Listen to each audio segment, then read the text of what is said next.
जय जगन्नाथ।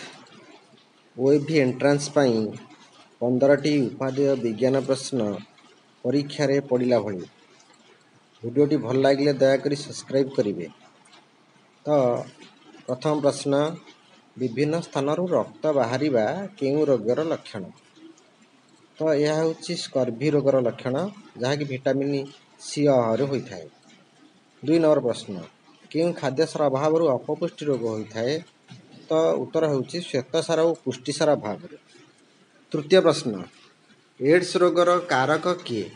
तेणु एड्स रोगर कारक हूँ भूताणु, जो कि HIV भूताणु द्वारा होता है। तो चतुर्थ प्रश्न हूँ शिशु को 5 वर्ष हेले केउं टीका देवा आवश्यक? तो यार उत्तर हूँ DT, जोटा कि डिप्थेरिया और टिटानस। पंचम प्रश्न, केउंटी वायुवाहित रोग अच्छी? ऑप्शन हईजा, आमाशय, मैलेरिया, जक्ष्मा। तो एथर सठिक उत्तर हूँ जक्ष्मा। 6 नंबर प्रश्न, किए कामुड़िले क्षत स्थान को चून पानी रे धोई दिया जाए? ऑप्शन रही बिराड़ी, मांकड़, बिरुड़ी, कुकुर। तो उत्तर हूँ बिरुड़ी। 7 नंबर प्रश्न, उट मरुभूमि बाली रे चली परिवार कारण कौन? तो ऑप्शन अच्छी पाद ओसारिया गोटालिया, चर्म मोटा, पिठी कुज थाए, जीव बहलिया। तो यार सठिक उत्तर हूँ पाद ओसारिया आउ गोटालिया। तो परवर्ती प्रश्न 8 नंबर, केउंटी मृत्युक्षर कारण नुहे? ऑप्शन अच्छी जलस्रोत, वर्षा, सूर्यालोक, जंगल क्षय। तो सठिक उत्तर हूँ सूर्यालोक। तो 9 नंबर प्रश्न, निम्न जीव मध्य केउंटी एक अपघटक? ऑप्शन अच्छी हरिण, बाघ, मनुष्य, अणुजीव।